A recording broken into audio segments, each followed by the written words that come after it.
السلام علیکم ورحمۃ اللہ وبرکاتہ۔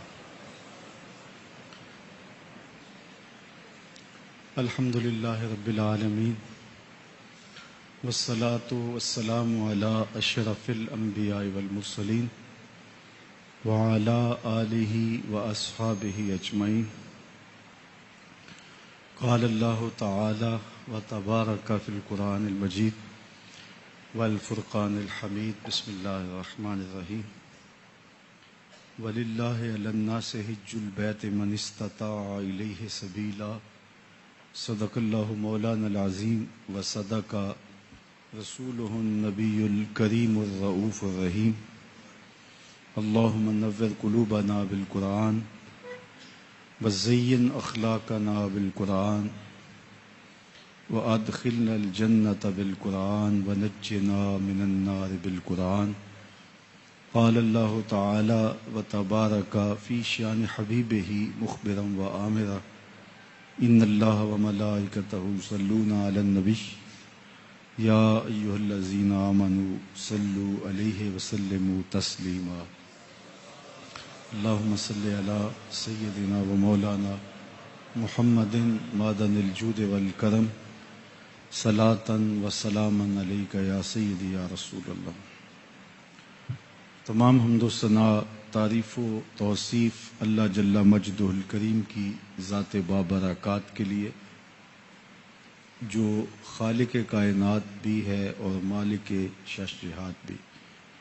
اللہ جل وعلا کی حمد و ثناء کے بعد رسول رحمت، شفیع معظم، نبی محتشم حضور ختم المرتبت صلی اللہ علیہ وآلہ وسلم کے حضور ناز میں اپنی عقیدتوں، ارادتوں اور محبتوں کا خراج پیش کرنے کے بعد واجب الاحترام، ذوی الاحتشام، معزز و مکرم سامعین، خواتین و حضرات، السلام علیکم ورحمۃ اللہ وبرکاتہ۔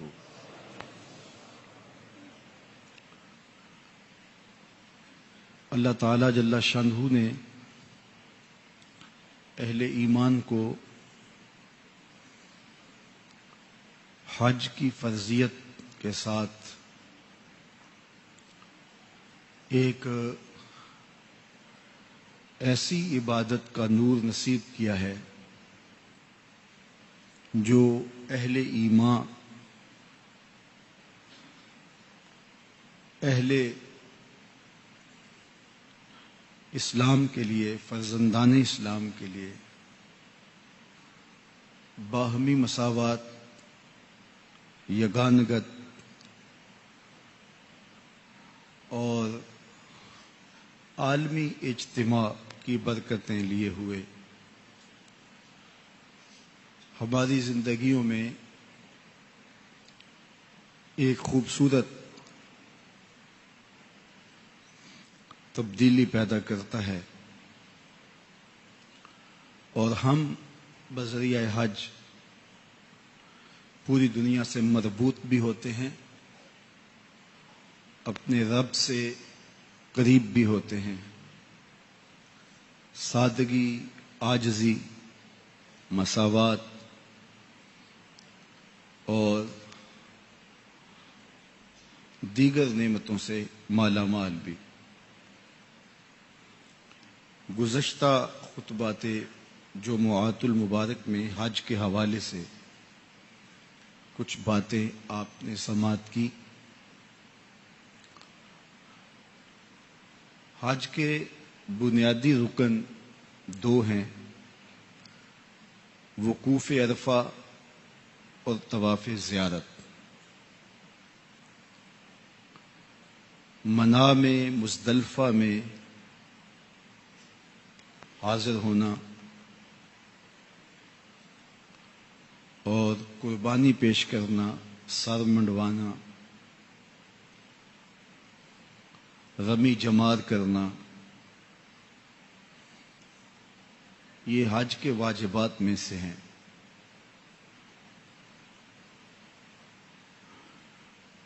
جب کوئی شخص حج کرنے کا ارادہ کرے تو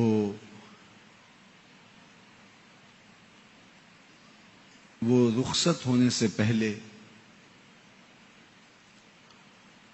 اپنے ذمے جو حقوق ہیں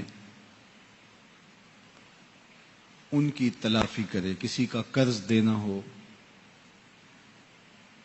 یا اللہ کا قرض ذمے ہو، کوئی منت مانی تھی پوری ہو گئی لیکن ادا نہیں کر سکا،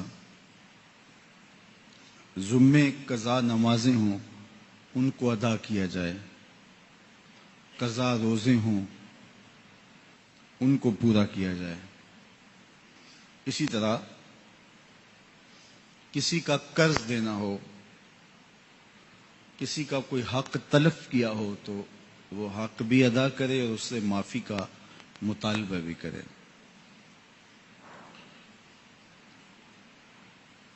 حاجی کو حج پر جانے سے پہلے عزیزوں کو، رشتہ داروں کو، دوستوں کو، تعلق داروں کو خود ملنے کے لیے جانا چاہیے اور حقوق کے حوالے سے جو معاملے ہیں ان کی تلافی کرنی چاہیے. اصول یہ ہے کہ جب کوئی حج پہ یا عمرے پہ جائے تو جانے سے پہلے وہ لوگوں کو ملنے جائے اور جب وہ آئے تو لوگ اس سے ملنے آئیں، کیونکہ اس میں اس کو فائدہ اور اس کی ضرورت ہے کہ وہ لوگوں کو ملنے جائے گا تو ان سے معافی طلب کرے گا، کوئی حقوق ہوں گے تو ان کو ادا کر پائے گا، اور جب وہ واپس آئے گا تو حاجی کے گھر میں پہنچنے سے پہلے پہلے اس کی ہر دعا مستجاب ہوتی ہے. تو اس لیے لوگ جب اس کو ملیں گے تو اس سے دعا کروائیں گے. حجاج کرام کا استقبال کرنے کے لیے لوگ اسی غرض سے جاتے ہیں تاکہ ان سے دعا کروائی جا سکے. حقوق العباد اور حقوق اللہ جو اس کے ذمے ہیں ان کو ادا کرنے کے بعد حج کے سفر پہ روانہ ہو اور میقات سے پہلے ہی حج کا احرام باندھ لے. سفر میں ہوگا تو اس کو ایسے ہی کرنا پڑے گا اگر وہ ہوائی سفر میں ہے، اور اگر وہ مدینہ المنورہ پہلے جاتا ہے تو پھر وہ میقات پہ پہنچ کے حج کا سفر باندھے، حج کا احرام باندھے. انسلی 2 چادروں میں ملبوس ہو کے فقیر بن کے اللہ کی چوکھٹ پہ حاضر ہونے کی نیت کرے. حج کی 3 قسمیں ہیں: حج قران، حج تمتع اور حج افراد. حج قران یہ ہے کہ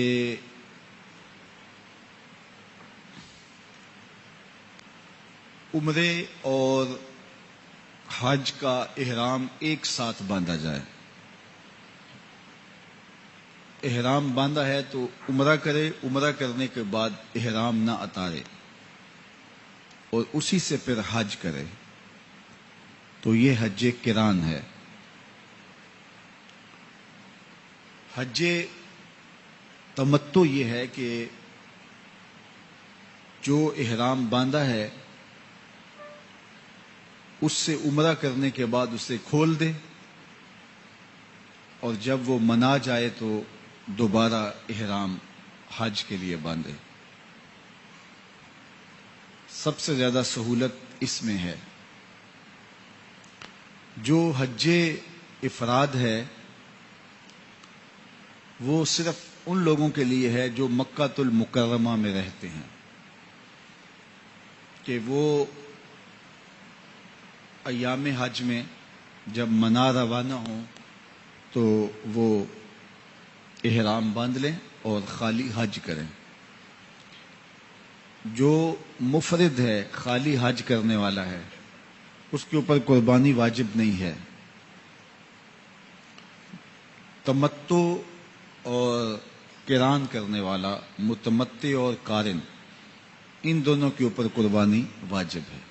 یہ بات ذہن میں رکھیے گا کہ حج کے موقع پہ جو قربانی دی جاتی ہے یہ عید کی قربانی نہیں ہوتی جس طرح ہم یہاں دیتے ہیں، یہ حج کے شکرانے کی قربانی ہوتی ہے، اور یہ حاجی کے اوپر واجب ہے، متمتع اور قارن پر۔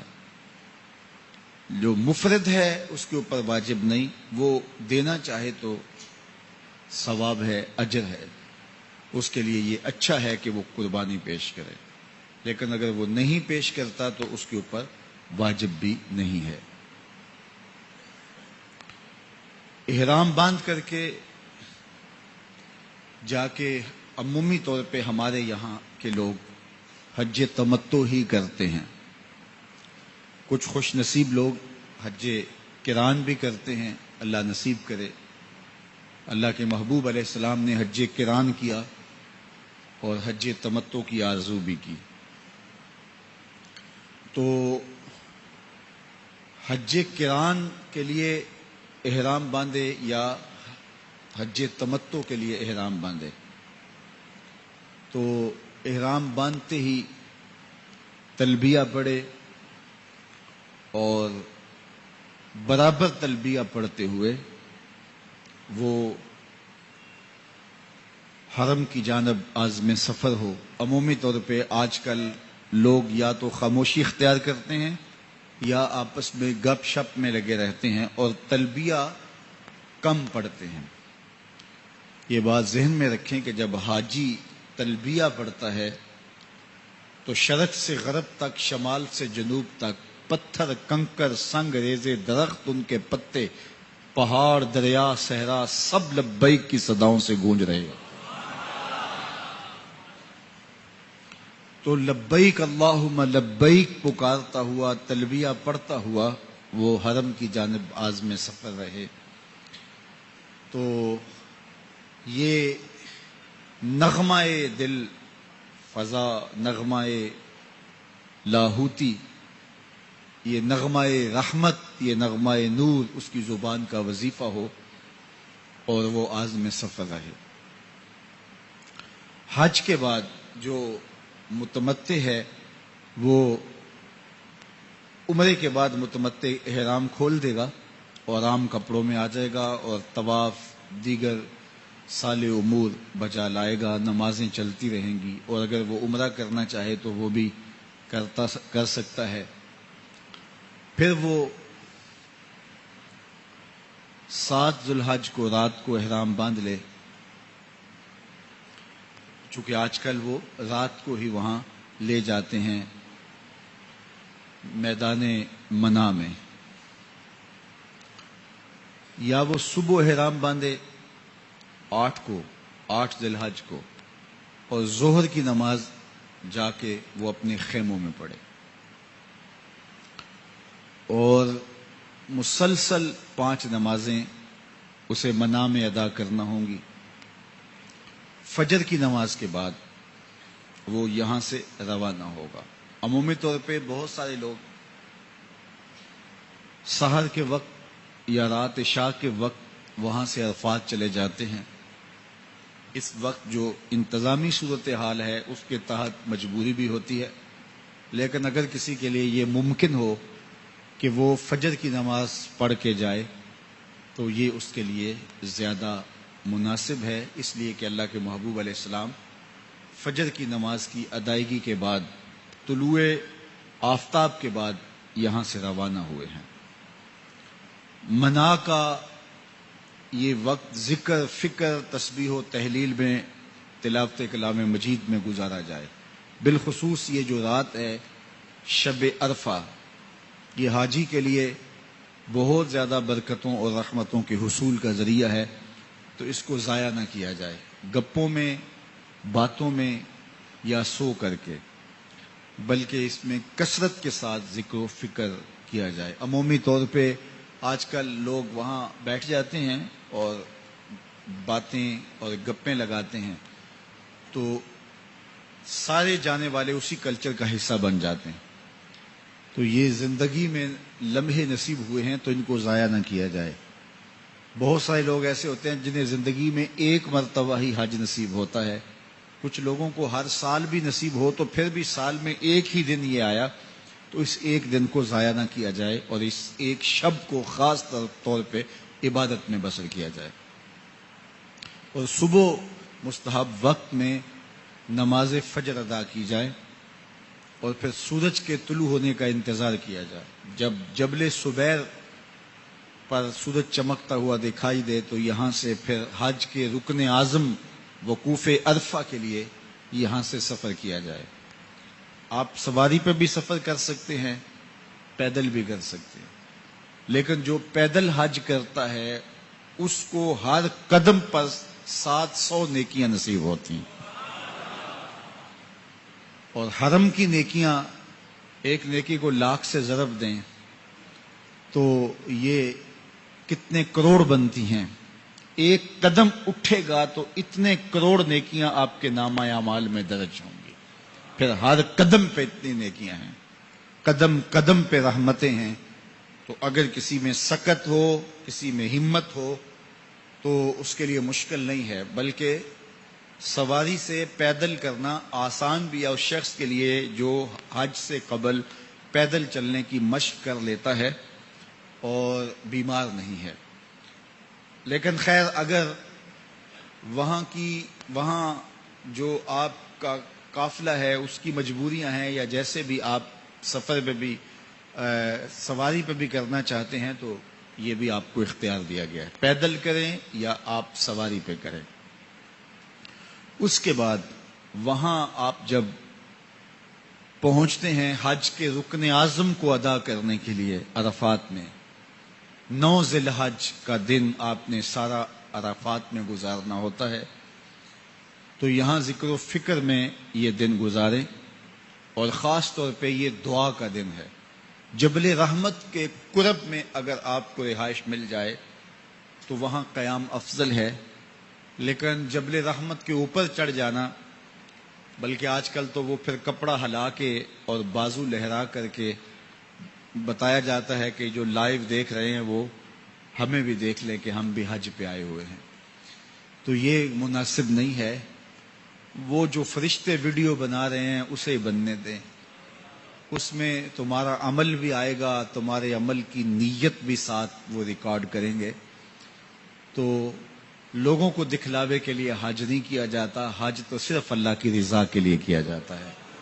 یہ تو آپ اپنے پاپ دھونے گئے ہیں, اپنے گناہ کھرچنے گئے ہیں, تو وہاں آپ نمائش کی ہواؤں میں نہ اڑیں اور وہاں اپنی ساری توجہات اور اپنے دل کی ساری توجہات کا مرکز اپنے مالک و مولا کو رکھیں. تو جہاں جگہ ملے میدان عرفات میں وہاں آپ دعاؤں میں مصروف رہیں, بالخصوص زوال شمس کے بعد خاص طور پہ دعاؤں میں لگ جائیں. اور یہ دعاؤں کا, اللہ کے حضور معافی مانگنے کا اور التجاؤں کا وقت ہوتا ہے. یہاں آنسو بہتے ہیں تو ان کو بہنے دیجئے, اللہ سے گڑ گڑا کے رو کے آنسوؤں کے ساتھ دعائیں مانگیے. جب کوئی شخص میدان عرفات میں پہنچتا ہے اور اللہ کے حضور دعائیں مانگتا ہے اور پھر یہ سمجھتا ہے کہ پتہ نہیں میری دعائیں قبول ہوئی ہیں یا نہیں, میں بخشا گیا ہوں یا کہ نہیں, تو اس کو اللہ کی رحمتوں پہ یقین ہی نہیں ہے. وہاں جا کر کے سارے گناہ جھڑ جاتے ہیں اور بندہ ایسے ہو جاتا ہے جیسے ابھی ماں کے پیٹ سے جنم لیا. وہاں سارا دن گزارنے کے بعد مزدلفہ کی جانب روانہ ہو اور مزدلفہ کی طرف روانگی سورج کے غروب ہونے کے بعد شروع ہو. جب آپ کو یہ یقین ہو جائے کہ سورج غروب ہو چکا ہے تو نماز مغرب یہاں ادا نہ کریں, بلکہ عشاء کے وقت میں مغرب اور عشاء 2 نمازیں مزدلفہ میں ایک اذان اور ایک اقامت کے ساتھ آپ نے ادا کرنی ہے. مزدلفہ میں پہنچیں تو وہاں مشعر حرام کے پاس قیام نصیب ہو جائے تو یہ افضل ہے، جس طرح یہاں جبل رحمت کے قریب قیام افضل تھا۔ لیکن اگر مشعر حرام کے قریب قیام نصیب نہیں تو مزدلفہ میں جہاں بھی آپ کو جگہ مل جائے وہاں رک جانا، یہ آپ کے لیے اجر و ثواب کا ذریعہ ہے، اور یہاں بھی وقوف کریں اور اللہ کے حضور دعائیں مانگیں۔ اللہ اکبر۔ اللہ کے محبوب علیہ السلام نے مزدلفہ میں جب دعا مانگی تو دعا مانگتے مانگتے اللہ کے محبوب مسکرانے لگے، تو حضرت ابو بکر صدیق رضی اللہ تعالیٰ عنہ نے کہا اضحک اللہ سنک، اللہ آپ کو ہمیشہ مسکراتا ہوا ہی رکھے۔ حضور یہ موقع مسکرانے کا نہیں تھا، تو فرمایا کہ میں نے اللہ سے دعا کی کہ اے اللہ جو میری امت کے لوگ جن سے زیادتی ہو گئی تو انہیں بھی معاف کر دے، اور میں یہ دعائیں میدان عرفات میں کرتا رہا، میری ساری دعائیں قبول ہو گئیں لیکن یہ دعا قبول نہ ہوئی، لیکن یہاں آیا تو میں اللہ کی بارگاہ میں عرض کی اور میں نے کہا مالک تیرے لیے کوئی مشکل نہیں، جن سے زیادتی ہوئی ہے تو ان کو اپنی جناب سے کچھ عطا کر کے ان کو راضی کر دے، اور میری امت کے ان لوگوں کو بھی معاف کر دے۔ تو اللہ نے میری یہ دعا بھی قبول فرما لی۔ تو حضور فرماتے ہیں کہ میں نے دیکھا کہ شیطان مٹی لے کے اپنے سر میں ڈال رہا ہے اور رو رہا ہے کہ میں تو ان کو آپس میں لڑایا اور ایک دوسرے پر زیادتیوں پر اکسایا، اور اب ان کی یہ غلطیاں بھی معاف کر دی گئیں، تو فرمایا کہ اس سے مجھے ہنسی آ گئی۔ تو یہ دعاؤں کا وقت ہے، یہاں اللہ کے حضور التجائیں کریں، اللہ کے حضور معافیاں مانگیں، وہ خطائیں معاف کر دے گا، غلطیوں سے درگزر کر دے گا۔ اللہ اکبر۔ اور یہاں پھر طلوع فجر کا انتظار کریں، جب نماز فجر کا وقت ہو جائے تو نماز فجر ادا کریں، اور پھر منتظر رہیں سورج کے طلوع کا، انتظار کریں طلوع شمس کا، اور جب سورج طلوع ہو جائے اور یہ آپ کو یقین ہو تو پھر آپ مزدلفہ کو چھوڑیں۔ اور آج آپ نے مزدلفہ کو چھوڑنے کے بعد 10 تاریخ کو جو پہلا کام کرنا ہے وہ آپ نے رمی جمار کرنا ہے۔ آج صرف آپ جمرہ عقبہ کو، یعنی بڑا شیطان جس کو کہا جاتا ہے، اس کو ہی سنگریزے مارنے ہیں، اور یہ آپ نے یہاں سے اٹھائے تھے مزدلفہ سے۔ بائیں ہاتھ میں 7 سنگریزے لے کر کے دائیں ہاتھ سے آپ جمرہ عقبہ کو کنکر ماریں گے، کم از کم 8-9 فٹ آپ پیچھے رہیں گے اور یہ مشق کریں گے۔ آپ اس سے زیادہ آگے نہ جائیں، پیچھے جتنا آپ کنکر مار سکتے ہیں وہاں آپ کھڑے ہو سکتے ہیں، لیکن آپ کا رخ جو ہے وہ قبلہ شریف کی جانب ہو، اور بسم اللہ اللہ اکبر کہہ کے شیطان کو کنکر ماریں گے۔ اور پھر اس کے ساتھ ہی جو لبیک اللہم لبیک کی صدائیں تھیں جو برابر چل رہی تھیں، جو مسلسل احرام باندھنے سے لے کر اب تک آپ کی پکار تھی اور صدائے دل نواز تھی، وہ ساتھ ہی موقوف ہو جائے گی، اور اس کے بعد اگلا کام آپ نے قربانی کا کرنا ہے۔ اپنے ہاتھ سے کریں تو یہ افضل ہے، اور وادی منا میں ہی وہ جگہ موجود ہے جہاں حضرت ابراہیم علیہ السلام نے اللہ کے حکم سے اپنے بیٹے حضرت اسماعیل کو ذبح کرنے کے لیے لٹایا تھا۔ منا کی وہ وادی آج بھی اس کہانی کو اور اس یاد کو تازہ کر رہی ہے۔ حضرت خلیل اللہ کے ہاں اولاد نہیں ہے، حضرت سارہ کے بعد حضرت ہاجرہ سلام اللہ علیہا سے نکاح فرمایا، اور اللہ تعالیٰ نے حضرت ہاجرہ کے بطن سے ایک پیارا بیٹا عطا کیا جس کا نام اسماعیل رکھا۔ لیکن آزمائش یہ آئی، حکم یہ ہوا کہ میرے خلیل اگر مجھ سے محبت کرتے ہو تو اپنے اس بیٹے کو اور اپنی اہلیہ کو وادی غیر ذی زرع میں چھوڑ آؤ، اور اللہ کے حکم کی تعمیل کرتے ہوئے اپنی زوجہ کو اور اپنے نونہال بیٹے کو وہاں چھوڑ آئے۔ پھر 13 سال کی عمر کو جب حضرت اسماعیل پہنچے تو حضرت خلیل اللہ ملنے گئے، ایک خواب دیکھا۔ خواب میں کیا منظر تھا کہ میں اپنے بیٹے کو ذبح کر رہا ہوں۔ اللہ اکبر۔ یہ کوئی آسان کام نہیں تھا، لیکن نبی کا خواب بمنزلہ وحی ہوتا ہے۔ ہمارے خواب شیطانی وسوسے بھی ہوتے ہیں، الجھے ہوئے خیالات کا عکس ادغاث احلام بھی ہوتے ہیں، اور ہمارے کچھ خواب اچھے بھی ہوتے ہیں۔ نبوت کا 46واں حصہ بھی خوابوں کو کہا گیا ہے، اچھے خوابوں کو۔ لیکن نبی کا خواب محض خیر پر مشتمل ہوتا ہے اور شیطان کے وسوسے کا نتیجہ نہیں ہوتا، یہ اللہ کی طرف سے نبی کو القاء کی گئی بات ہوتی ہے۔ اب حضرت ابراہیم علیہ السلام کو خواب یہ آتا ہے کہ میں اپنے بیٹے کو ذبح کر رہا ہوں، 13 سال کا نونہال بیٹا، اور بیٹا بھی وہ جو اللہ سے دعائیں مانگ مانگ کے لیا گیا۔ حکم ہے کہ اس بیٹے کو میری رضا کے لیے ذبح کر دو۔ اللہ اکبر! حضرت خلیل اللہ اٹھے، بیدار ہوئے اور اس خواب کی تکمیل کے لیے آمادہ ہو گئے۔ اپنی زوجہ سے کہا، زوجہ محترمہ حضرت ہاجرہ سلام اللہ علیہا سے کہا کہ بیٹے کو تیار کر دو، دوست کی دعوت پہ لے جانا ہے۔ خلیل عربی میں دوست کہتے ہیں، اور اللہ نے حضرت ابراہیم کو خلیل اللہ اپنا دوست قرار دیا تھا، تو کہا دوست کے بلاوے پہ جانا ہے، دوست کی دعوت پہ جانا ہے، تو بیٹے کو تیار کر دو۔ حضرت ہاجرہ شہزادے کو تیار کر دیتی ہیں، مانگ سجاتی ہیں، تیل لگاتی ہیں، خوبصورت کپڑے پہناتی ہیں۔ بیٹا تیار ہوتا ہے اور باپ اپنے بیٹے کو لے کر کے منا کی وادی کی جانب بڑھتا ہے۔ شیطان سمجھا کہ یہ موقع کتنا نازک ہے، اور اگر یہ قربانی ہو گئی تو قیامت تک آنے والے لوگوں کے لیے یہ نمونہ ہوگی، اتنا بڑا ایثار۔ تو حضرت ابراہیم کے پاس پہنچا اور کہا، اے خلیل، اے ابراہیم، اللہ کو راضی کرنے کے اور تھوڑے موقع ہیں اور تھوڑے ذریعے ہیں، ضرور بیٹے کو ہی ذبح کر کے اللہ راضی ہوتا ہے؟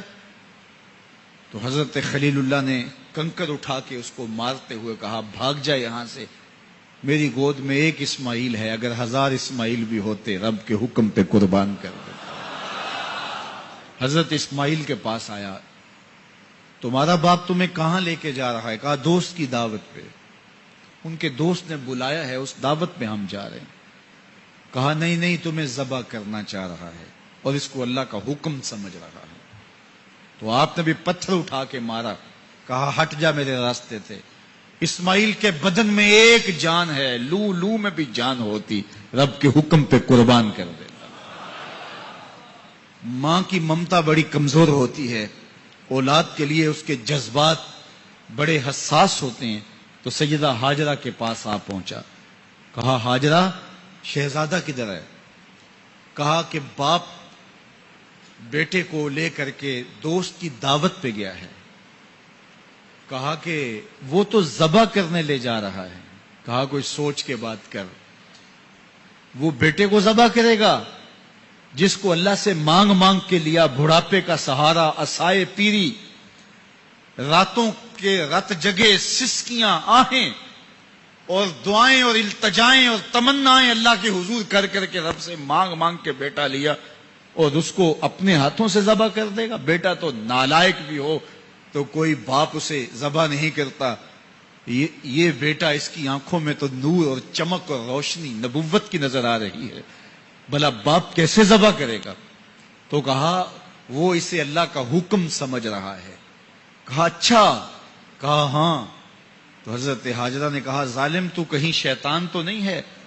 میری گود میں آج ایک اسماعیل ہے، اگر رب کا حکم ہے تو 1000 اسماعیل بھی ہوتا تو قربان کر دے۔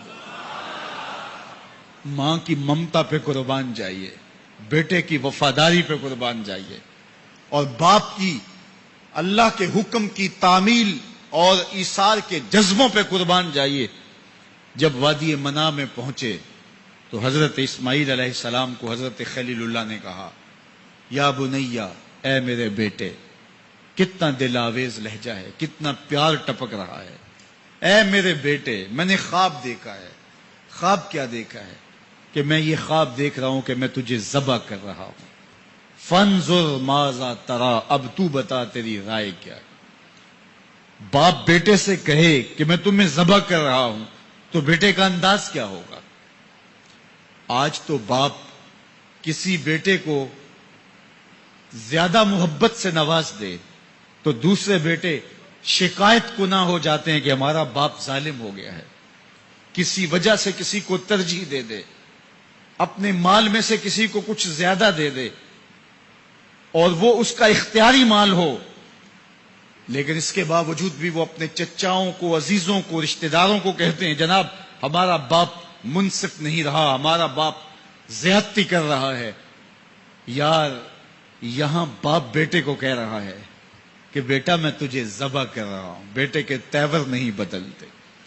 یہ فیضان نظر تھا یا کہ مکتب کی کرامت تھی، سکھائے کس نے اسماعیل کو آداب فرزند. باپ نے کہا بیٹا میں تجھے ذبح کر رہا ہوں. بیٹے کا دل آویز جواب سنیے. بیٹا سر جھکا دیتا، امتثال امر تھا، حکم کی تعمیل تھی. بیٹا کہتا جی جیسے آپ کی مرضی، یہ بھی امتثال امر تھا. بیٹا خاموشی سے جھک جاتا، یہ بھی امتثال امر تھا. گردن رکھ دیتا، یہ امتثال امر تھا. بیٹا کہتا جی جیسے آپ چاہیں، امتثال امر تھا. لیکن بیٹے نے جو جواب دیا قیامت تک اس کو بھی سنہری حروف سے لکھا جائے گا. باپ نے کہا بیٹا میں تجھ کو ذبح کرنا چاہ رہا ہوں. جواب کیا آیا؟ یا آباتے، اے میرے ابو. ذرا دیکھیے باپ کا یہ کہنا کہ میں تمہیں ذبح کر رہا ہوں، اس کے جواب میں تیور نہیں بدلتے، چہرے پر جلال اور غصہ اور عجیب سی کیفیت پیدا نہیں ہوتی کہ میرے باپ آپ کیا بول رہے ہیں. لیکن جب باپ بولا بیٹا میں تجھ کو ذبح کرنا چاہ رہا ہوں تو فرما بردار بیٹا کیا بولتا؟ یا آباتے، اے میرے باپ. اللہ اکبر. تم تو ذبح کرنا چاہتے ہو. یا آبا تفعل ما تومر، ابو ذبح کیا ہے، جو کرنا ہے کیجئے. یہ نہیں کہا کہ ذبح کرنا چاہتے ہیں ہاں ذبح کر لیجئے. ذبح کا جواب ذبح سے دینا یہ مکمل فرما برداری تھی. باپ کہتا یا آبا یا بنیا، اے میرے بیٹے میں نے خواب دیکھا ہے میں تجھے ذبح کر رہا ہوں. تو بیٹا کہتا ہاں مجھے ذبح کر لیجئے. یا آبا تذبح، ہاں مجھے ذبح کر لیجئے. لیکن بیٹا یہ نہیں کہتا کہ ذبح کر لیجئے. ذبح کا جواب ذبح میں نہیں کہا بلکہ جواب 2 قدم آگے بڑھ کے دیا. یا آبا تفعل ما تومر، ماں میں عموم ہے. ابو ذبح کیا، جو بھی کرنا ہے کیجئے. رہی بات میری، گردن پہ چھری چلے گی، بدن تو تڑپے گا، لیکن ستاجدونی انشاءاللہ من الصابرین، میرے رب نے چاہا تو صبر کر کے دکھاؤں گا. اگر رب کے حکم کی تعمیل میں نونہال بیٹے کی گردن پہ چھری رکھنے کا عزم اور ایثار کی یہ کہانی آپ رقم کرنے جا رہے ہیں تو آپ میرا منظر بھی دیکھیں گے کہ میں تڑپوں گا بھی نہیں. یا ابا تفعل ما تومر ستجدنی انشاءاللہ من الصابرین، آپ دیکھیں گے میں صبر کر کے دکھاؤں گا. فلما اسلم وتلہ للجبین، قرآن بتاتا ہے جب دونوں راضی ہو گئے. کس بات پہ راضی ہو گئے؟ فلاں نمبر کی گاڑی خرید لیں، فلاں بنگلہ خرید لیں، فلاں فیکٹری خرید لیں.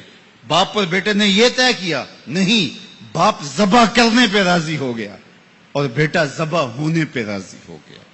فلما اسلم، ایک تو ہمارا اسلام ہے، یہاں دیکھو ان کا اسلام. الاسلام گردن نہادن، اسلام کا معنی یہ ہے گردن رکھ دینا، اپنی مرضی چھوڑ دینا. فلما اسلم، جب دونوں نے گردنیں رکھ دی، دونوں نے اس جو ہے وہ یہ طے کر لیا، باپ نے ذبح کرنے کا طے کر لیا، بیٹا نے ذبح ہونے کا طے کر لیا. وَتَلَّهُ لِلْجَبِينِ، اور باپ نے بیٹے کو پیشانی کے بل لٹایا. اس پر 2 قول ہیں. تَلَّهُ لِلْجَبِينِ، پیشانی کے بل یوں لٹایا کہ الٹا لٹایا تاکہ پیچھے سے ذبح کریں، بیٹے کا من موہنا چہرہ سامنے نہ ہو، ذبح کرنے میں رکاوٹ نہ بن جائے. کوئی بیٹا معمولی تو نہیں، اس کی پیشانی میں نبوت کے اجالے چمک رہے. تو بیٹے کو لٹا دیا اور الٹا لٹایا. تلہ للجبین، پیشانی کے بل لٹایا. لیکن مفسرین کی ایک جماعت نے کہا نہیں، الٹا نہیں لٹایا. تو تلہ للجبین کا معنی کیا ہوا؟ جس طرح ہم آپ جانور کو ذبح کرتے ہیں تو اس کی گردن کو خم دے کے پیچھے زمین پہ لگا دیتے ہیں تاکہ اس کی رگیں تن جائیں اور گردن کھل جائے اور چھری پھیرنے میں آسانی ہو اور جلدی سے جو ہے وہ رگیں کٹ جائیں. کہا کہ بیٹے کی ریشم جیسی نازک گردن کو موڑ کے پتھر پر پیشانی کو لگایا. اللہ اکبر. بیٹے کو رسیوں سے باندھا ہوا تھا اور اپنی آنکھوں پہ پٹی باندھی ہوئی تھی, اور یہ بیٹے نے کہا تھا ابو مجھے رسیوں میں جکڑ لے, شدت کی درد ہوگی کہیں تڑپ نہ جاؤں, اور ایسا نہ ہو کہ رب کے حکم کی تعمیل میں آپ کو تاخیر نہ ہو. تو باپ نے اپنے ہاتھوں سے اپنے بیٹے کو جکڑا تھا, لیکن جو ہی چھری پکڑ کے باپ بیٹے کو ذبح کرنے لگا, بیٹے نے آواز دی ابا جان رک جائیے. کیوں بیٹا, پروگرام تبدیل ہو گیا؟ کہا نہیں, یہ میری رسیاں اتار دیجئے. بیٹا کیوں اتاروں, خود تو کہا تھا مجھے رسیوں سے جکڑ لو. ابا جان میری رسیاں اتار دیجئے, کہیں کل کا مورخ یہ نہ لکھے باپ ذبح کرنا چاہتا تھا, بیٹا ہونا نہیں چاہتا تھا. باپ نے باندھ کے کیا, کھول دیجئے رسیاں, نہیں تڑپوں گا. اللہ اکبر. رسیاں کھول دی جاتی ہیں. کائنات نے ایسا منظر کبھی دیکھا نہیں تھا, چشم فلک نے ایسا نظارہ کبھی کیا نہیں تھا. منا کی وادی ہے, فولاد جیسے پگھلے ہوئے پہاڑ ہیں, آسمان سے فرشتے بھی جھک جھک کے حورے غلمان اور رضوان جنت بھی دیکھ رہے ہیں. مالک قیامت آنے والی ہے. کہا فرشتوں تم نے کہا تھا انسان کو خلیفہ بنایا جا رہا ہے, یہ تو لڑائی کریں گے, سجدے تو ہم کریں گے, ذرا میرے بندے کی اس انوکھی ادا کو بھی تو دیکھو. لاؤ سارے سجدے, اپنے قیام لاؤ, اپنے رکوع اور اپنے سجود لاؤ, اور میرے بندے کے اس جذبہ ایثار کے مقابلے میں رکھو. اللہ اکبر. حضرت خلیل اپنے نونہال بیٹے کو فلما اسلما وتلہ للجبین, قرآن نے منظر نگاری کی ہے کہ جب باپ بیٹا راضی ہو گئے, باپ ذبح کرنے پہ راضی ہو گیا. منا کی وادی ہے, کوئی تیسرا شخص نہیں ہے, پگھلے ہوئے پہاڑ ہیں, آسمان کا منظر ہے, ہاتھوں میں چھری پکڑی ہے, زمین تھرانے لگی, عرش کانپنے لگا, وادی پہ راشا تاری ہے, سورج سے یہ منظر نہیں دیکھا جا رہا, کارکنان قضاء و قدر کی چیخیں نکل رہی ہیں, مالک یہ کیا ہونے جا رہا ہے. کہا ذرا میرے بندے کی ادا تو دیکھو. پھر ہاتھوں میں چھری پکڑ کے, آنکھوں پہ پٹی بندھی ہے, اور نونہال لیٹا ہے, اور پیشانی موڑ کر کے, گردن موڑ کر کے پیشانی زمین پہ لگائی, اور تنی ہوئی رگوں پر حضرت خلیل اللہ نے جب چھری پکڑ کے چھری کو پوری ہمت کے ساتھ بیٹے کو ذبح کرنے کے لیے جنبش دی. چھری تو جنبش کرتی ہے لیکن ایک بال بھی نہیں کٹتا. چھری کو زمین پہ مارا, زمین میں دھنس جاتی ہے. لما تقطعی یا سکین, چھری کاٹتی کیوں نہیں, تیرا کام تو کاٹنا تھا. آواز آئی الخلیل یامرنی والجلیل ینہانی. خلیل کاٹنے کا کہتا ہے, رب جلیل کہتا ہے خبردار ایک بال بھی کاٹا تھا. کہا چھری تیرا کام تو کاٹنا تھا. حضرت آگ کا کام بھی تو جلانا تھا. جس نے آگ کو جلانے سے روکا تھا آج اسی کا حکم میرے نام بھی ہے کہ ایک بال بھی نہیں کاٹنا. اس سے راستہ اختیار کیا جا سکتا تھا نکلنے کا. میں نے تو چھری چلائی, اب کیا کروں, چھری نے کام نہیں کیا. شکر ہوا بیٹا بچ گیا, لیکن نہیں. خلیل سمجھے شاید کوئی دل میں نرمی پیدا ہوئی تو رب نے چھری کو روک دیا. چھری کو پھر پتھر پہ رگڑا, تیز کیا, اور چھری کی نوک کو نازک گلے پہ رکھ کے پورا وزن ڈال دیا. گلا کٹ گیا, خون بہنے لگا. حضرت خلیل خوش ہو گئے, کتنا مشکل کام تھا بیٹے کو ذبح کرنا, میں کر دیا. جلدی سے آنکھوں سے پٹی کھولی تو کہا, دیکھا کیا کہ منظر بدلا ہوا تھا. بیٹا سمجھ کے جسے ذبح کیا تھا وہ بیٹا نہیں تھا, وہ دمبا تھا. اور حضرت اسماعیل پاس کھڑے مسکرا رہے تھے. بے ساختہ زبان سے نکلا اللہ اکبر. تو حضرت اسماعیل بولے لا الہ الا اللہ واللہ اکبر. پاس کھڑے جبریل جو دمبا لے کے آئے تھے بولے اللہ اکبر وللہ الحمد. ادھر سے آواز آئی وَنَادَيْنَاهُ أَن يَا إِبْرَاهِيمُ قَدْ صَدَّقْتَ الرُّؤْيَا إِنَّا كَذَلِكَ نَجْزِي الْمُحْسِنِينَ. ادھر سے آواز آئی جس سے پہاڑ کی وادی گونجنے لگی, اے ابراہیم تو نے واقعی خواب پورا کر دکھایا. وَنَادَيْنَاهُ. سب مترجمین نے اس کا ترجمہ یہ کیا ہے, واو حالیہ ہے, یہ طلباء جانتے ہیں. اس حال میں ہم نے ندا دی. حال کیا تھا کہ دمبا ذبح پڑا ہوا تھا, حضرت اسماعیل مسکرا رہے تھے, جبریل پاس کھڑے تھے. جبریل کا پاس کھڑا ہونا اس بات کی دلیل تھی کہ یہ دمبا وہ لے کے آئے ہیں, اور ان کا مسکرانا یہ ساری کہانی بتا رہا تھا. تو حضرت ابراہیم علیہ السلام نے جب یہ منظر دیکھا تو یقین تو ہو گیا, کہ یہ رب کی طرف سے انتظام ہے، جبریل لے کے دمبا کھڑے ہیں، تو یہ یقین تو تھا، لیکن مزید تیقن پیدا کرنے کے لیے اللہ کی وحی اترنے لگی اور حضرت خلیل کا دل باغ باغ ہو گیا۔ وَنَادَيْنَاهُ، اس حال میں جب دمبا ذبح پڑا تھا، اسماعیل خوشکن مسکرا رہے تھے، خوبصورت ہنسی ہنس رہے تھے، مسکرا رہے تھے، اور حضرت جبریل بھی مسکرا رہے تھے، تو اس حال میں ہم نے ندا دی۔ ابراہیم تو نے واقعی خواب پورا کر دکھایا۔ سب نے یہ ترجمہ کیا، اس حال میں ہم نے ندا دی، کیونکہ واؤ حالیہ ہے۔ لیکن ٹھنڈ نہیں پڑتی تھی، ٹھنڈ تب پڑی جب کنز الایمان کھولا، تو میرے امام نے اس کا جو ترجمہ کیا، آپ اشش کر اٹھیں گے۔ سب نے کہا اس حال میں ہم ندا دی کہ اے ابراہیم تو نے واقعی خواب پورا کر دکھایا۔ لیکن اعلی حضرت جنہوں نے قرآن کا ترجمہ ہی نہیں کیا، قرآن کی ترجمانی بھی کی ہے، انہوں نے اس کا ترجمہ کیا، وَنَادَيْنَاهُ أَن يَا إِبْرَاهِيمُ، اے مخاطب اس موقع کا حال نہ پوچھ جب ہم نے ندا دی۔ پھر کیا عالم ہوا کہ جب ہم نے آواز دی، یقین تو پہلے ہی پیدا ہو چکا تھا، لیکن جب وادی وحی کے اجالوں سے چمکنے لگی اور ہر سمت وحی کا نور پھیل گیا، پھر کیا حال ہوا حضرت خلیل کا، اے مخاطب پھر اس موقع کا حال نہ پوچھ جب ہم نے ندا دی۔ اے ابراہیم تو نے واقعی خواب پورا کر دکھایا۔ اِنَّا كَذَلِكَ نَجْزِي الْمُحْسِنِينَ، ہم نیکوکاروں کو یوں ہی جزا دیتے ہیں۔ ہم آپ کا بیٹا تو نہیں لینا تھا، بس ابراہیم تیرا امتحان پورا ہو گیا، تو نے امتحان میں 100 نمبر لے لیے، سرخرو ہو گیا، کامیاب ہو گیا۔ یہ تماشائے لبے بام تو نہیں تھا، یہ کوئی آسان کام تو نہیں تھا۔ اللہ اکبر، فرمایا ہم نے اس کو پچھلوں کے لیے سنت کے طور پہ باقی رکھا۔ سلام علی ابراہیم، ابراہیم تیرے اوپر سلام۔ آج اسی منسک پہ، اسی قربان گاہ پہ 40 لاکھ حجاج کرام قربانیاں پیش کرتے ہیں، کوئی 2 قربانیاں، کوئی 5 قربانیاں، بعض 100 اونٹ پیش کر رہے ہوتے ہیں۔ اللہ اکبر، صدیاں گزر گئیں، یہ تو صرف منا کی قربان گاہ ہے۔ پوری دنیا پہ پھیلے ہوئے مسلمان اس دن جانور ذبح کر رہے ہوتے ہیں۔ عید کے دن قریب آتے ہیں تو میں گزرتا ہوں سڑکوں، بازاروں اور گلیوں سے، ہر سمت لوگ موٹے تازے جانور لیے گھوم رہے ہوتے ہیں، اور سڑکوں کے اوپر جانوروں کے جو ہیں وہ ٹھٹ کے ٹھٹ لگے ہوئے ہوتے ہیں، تو میری زبان سے بے ساختہ یہی جملے نکلتے ہیں، سلام علی ابراہیم، ابراہیم تیرے اوپر سلام ہو۔ اللہ اکبر، اب آپ نے شیطان کو کنکر مار لیے جس نے رکاوٹ ڈالی تھی۔ اللہ اکبر، آ جائیے اس قربان گاہ پہ اور پھر جانور ذبح کیجئے۔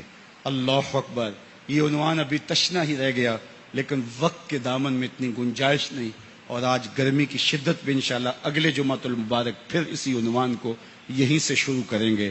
وآخر دعوانا ان الحمدللہ۔